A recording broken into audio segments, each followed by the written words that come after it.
Olá, sejam bem-vindos para mais um vídeo aqui no canal Livros de Teologia. Meu nome é Suelen e é com muita alegria que hoje eu vou estar fazendo a apresentação deste livro aqui. Mas antes, se você ainda não é inscrito no canal, já te peço, se inscreva, ative as notificações para vocês não perderem nenhum vídeo que eu vou postando aí durante a semana. Não se esqueça de deixar o seu joinha, que isso ajuda a engajar muito o canal. Bora para as especificações do livro. E o nome do livro é Interpretação das Cartas Paulinas. O autor é John D. Valver.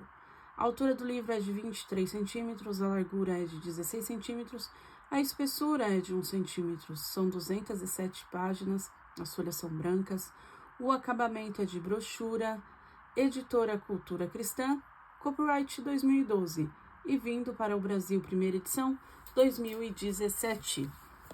Deixa eu mostrar aqui para vocês. Gente, eu paguei muito barato nesses livros, porque teve uma promoção aí da Cultura Cristã. Então, eu meio que comprei numa pancada só esses livros aqui, certo? E deixa eu já ler aqui para vocês, aqui atrás, mais ou menos, o que está escrito. Um prático e indispensável manual de exegese. A interpretação das cartas paulinas começa explorando os componentes da narrativa, definição, caracterização e enredo, e depois desenvolve um tema teológico mais importantes em cada uma das cartas.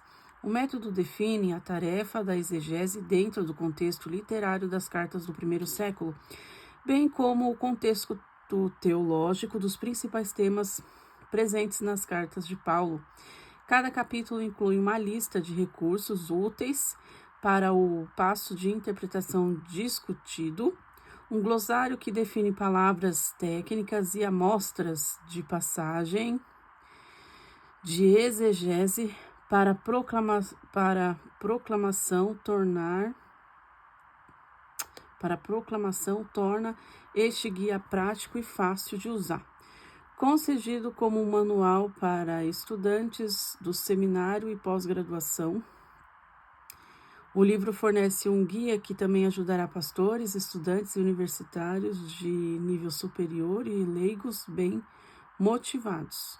Conforme trabalham com este manual, eles começarão a ver e interpretar os escritos narrativos como Paulo pretendia que fosse compreendido.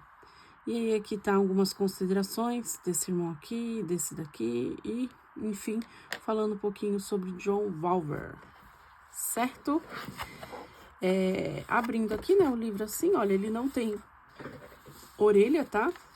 É um livro assim bem simples que a Cultura Cristã fez, eu até estranhei. Eu gastei nesse livro R$ 22,72. Aqui está a ficha catalográfica, interpretação das cartas paulinas, dedicatória. A gente já entra pro sumário. Gente, eu não vou me prender ao sumário porque é muita coisa, senão eu vou ficar muito tempo aí no vídeo e aí vocês não vão meio que saber muita coisa que tá aqui por dentro, né? Então, eu vou explorar mais o que tá aqui dentro do livro e aí depois vocês tiram um print, faz um zoomzinho aí, um zoom, para vocês saberem mais a respeito aí do livro em si, tá? Depois aqui a gente entra no prefácio, certo? Prefácio do livro, abreviações. Depois de abreviações, a gente já entra já pro primeiro capítulo. Aqui é dividido em 7 capítulos, se eu não me engano, tá? Só para vocês terem uma ideia. Aí eu já passo para vocês cada capítulo, já que eu não vou ler o sumário aí para vocês, né? Mas aí vamos explorar primeiro o capítulo 1, tá? E depois os outros eu só vou dando uma pincelada mesmo para vocês se familiarizarem com o livro. Olha só o gênero das cartas de Paulo. O capítulo em um relance. Aqui tem 4 tópicos, né? Paulo escreveu suas cartas em um ambiente complexo que combinava oralidade, letramento e retórica. As cartas de Paulo são tanto semelhantes quanto diferentes de qualquer outra carta grega do século I. As cartas de Paulo exibem 3 níveis de estrutura, a estrutura geral da carta, a estrutura dentro do corpo e a estrutura no nível de sentença. O uso que Paulo faz do gênero literário permitiu-lhe apresentar a sua mensagem sob medida para os leitores e suas circunstâncias. É que fala assim, olha, as cartas de Paulo são claramente distintas tanto do gênero narrativo dos evangelhos de Atos quanto do gênero profético apocalíptico de Apocalipse. Elas compartilham seu gênero epistolar com as cartas gerais, mas foram escritas por um único autor e têm mais em um comum uma com a outra do que com as cartas escritas de Tiago, Pedro, João, Judas e o autor desconhecido de Hebreus. O número de cartas atribuídas a Paulo provê um banco de dados importantes que tem atraído diversos estudiosos, incluindo aqueles que procuram analisar seu gênero literário. Antes de considerar o gênero das cartas paulinas, entretanto, é essencial colocá-las no contexto de comunicação do século I e de outras cartas antigas. Aqui a comunicação no século I. Paulo escreveu suas cartas dentro de uma cultura complexa, caracterizada pela interação entre os ambientes oral, retórico e literário. Será útil entender cada um desses ambientes e a interação entre eles. Aqui o ambiente oral. Os estudiosos de culturas orais têm identificado certas características entre elas. Tais culturas tendem a ser mais concretas do que abstratas, porque são organizadas em torno de eventos da vida. Elas tendem a usar a palavra como mais do que meras ferramentas fundamentais, porque aquilo é falado visa educar e entreter. As culturas orais tendem a prover habilidade de memória temática em vez de evocação literal, visto que temas da história em geral são mais importantes do que as palavras exatas usadas. As histórias traduzidas por culturas orais tendem a ser redundantes em vez de concisas, aditivas em vez de subordinadas, agregadoras em vez de sintética e conservadoras em vez de criativas. Finalmente, a expressão nas culturas orais é orientada acusticamente, compõe para os ouvidos dos ouvintes, não para os olhos dos leitores. E aí vai indo, olha. Ambiente retórica e ambiente literário. Aqui tem uma tabelinha. A cultura do século I, olha só. Amplamente oral, letrado de escrita, e aqui tá bem ruim para enxergar, mas é retórica prática. Deixa eu ver como que tá aí para vocês. Olha só, tá vendo? Aí o sumário, tá? Cartas antigas, cartas gregas, a boa fortuna, os tipos das cartas gregas, as cartas de Paulo. As cartas de Paulo são tanto semelhantes quanto diferentes de outras cartas do século I. As semelhanças incluem uma forma geral de introdução, corpo e fechamento.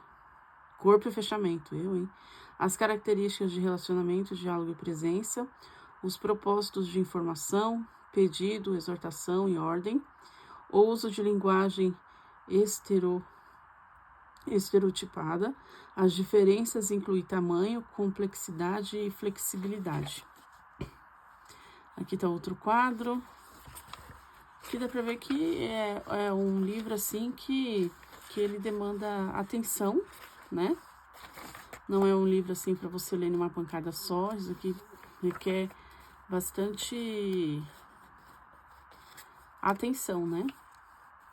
Olha só, contexto histórico da carta de Paulo. Esse daqui já é o capítulo 1.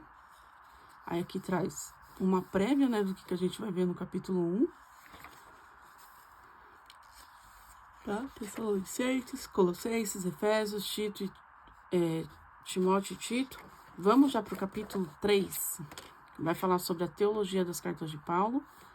O capítulo, em um relance, né, aquele resuminho básico, Paulo reconhecia duas esferas de existência humana, em Adão e em Cristo, cada qual com caráter, conduta e consequências distintos.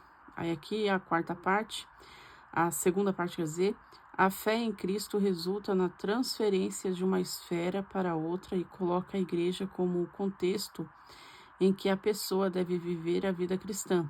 A terceira parte, temas comuns, percorre os 5 maiores grupos de cartas, aí que mostram os 5, certo? E as cartas de prisão e as cartas pastorais.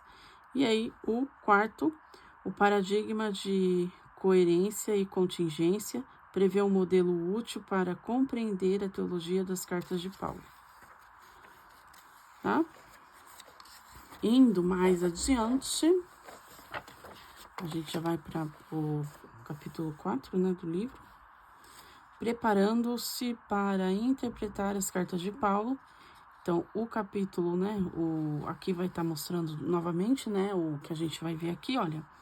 A crítica textual procura estabelecer o texto e proporcionar uma comunicação mais acurada dele. Segundo, uma abordagem equilibrada à crítica textual para tentar atribuir peso igual às possibilidades intrínsecas, transcricionais e intrínsecas. Terceira, a tradução procura chegar em uma compreensão inicial do texto na linguagem-alvo. E quarto, embora diversos métodos possam ser usados para estabelecer o que o texto diz, a preparação de uma tradução preliminar de toda a passagem proporciona ao intérprete uma interação maior e mais direta com o texto grego. Tá? E aí, a gente já entrando já para os capítulos finais, a interpretação de passagens nas cartas de Paulo. O que a gente vai ver aqui? O ABC da exegese inclui a análise de aspectos históricos, literários e teológicos da passagem. Depois, a análise histórica envolve a investigação tanto de circunstâncias específicas de cada carta quanto as quaisquer detalhes da história, cultura ou religião do século I, que não sejam prontamente entendidos pelo leitor do século XXI. Terceiro, a análise literária envolve uma investigação de contexto, gênero, estrutura, síntese, retórica e estudo de palavras. E o quarto, a análise teológica envolve a investigação tanto na analogia da escritura quanto na analogia da fé. Certo? Indo mais adiante, já no penúltimo capítulo, a comunicação de passagens das cartas de Paulo. Então, o que a gente vai encontrar aqui? Ó? A formulação de ponto central da passagem, a identificação da necessidade compartilhada são as tarefas da síntese. Depois, a apropriação da mensagem da passagem explora a forma como ela conecta com a audiência contemporânea, as atitudes e ações que ela corrige e as atitudes e ações que ela elogia. Penúltimo, desenvolvimento de um objetivo claro e elaboração de uma verdade para levar para casa ajudam a focar na verdade aplicada de passagem. E o último, o uso de uma variedade das formas de sermão ajuda ouvintes que ouvem e processam a verdade de formas diferentes. E no último, gente, a gente vai ver sobre o quê? O texto ao sermão, 2 exemplos. E aqui tem 2 exemplos mesmo. Paulo nunca visitou a igreja, nem Colossos, mas ele havia recebido um relatório de que a igreja estava sendo influenciada por falsos mestres, que se inclinavam pesadamente à tradição humana e à filosofia. Como ele aborda a situação em Colossenses 3, 1 ao 4, como isso se relaciona com a nossa vida hoje. E depois os filipenses conheciam Paulo muito bem e tinham conseguido seu ministério de perto, e tinham seguido, né, seu ministério de perto. Da prisão, ele compartilha com ele ideias valiosas sobre a vida cristã, como ele motiva tanto os filipenses e nós a seguirem Cristo por aquilo que ele escreveu sobre a sua própria experiência em Filipenses 3, do 1 ao 16. E aí, gente, já indo nas partes finais dos recursos, né, selecionados, aqui a gente vai ver os recursos. Uma variedade de recursos facilita o processo de interpretar passagens das cartas de Paulo, depois compreender o caráter e a intenção da maioria das séries, e aí vai indo, comentários úteis, que aí no final a gente já vai no glossário, e aí a gente já termina mais uma apresentação de um livro, gente. Vocês gostaram desse livro? Eu acho assim que esse livro aqui merece uma atenção boa, porque é um livro que faz a gente pensar, né? E avaliar mais a nossa leitura, né? E é isso, gente. Eu espero muito que vocês tenham gostado do vídeo. Se você ainda não é inscrito no canal, já te peço, se inscreva. Ativa as notificações para vocês não perderem nenhum vídeo que eu vou estar postando aí durante a semana. Tá bom? Deixa seu joinha aí. Não se esqueça de nos assistir lá no... Assistir não. Se inscrever lá no seguir, quer dizer, lá no Instagram, tá bom? Livros de teologia, tá bom, meus queridos? Deus abençoe a todos e tchau!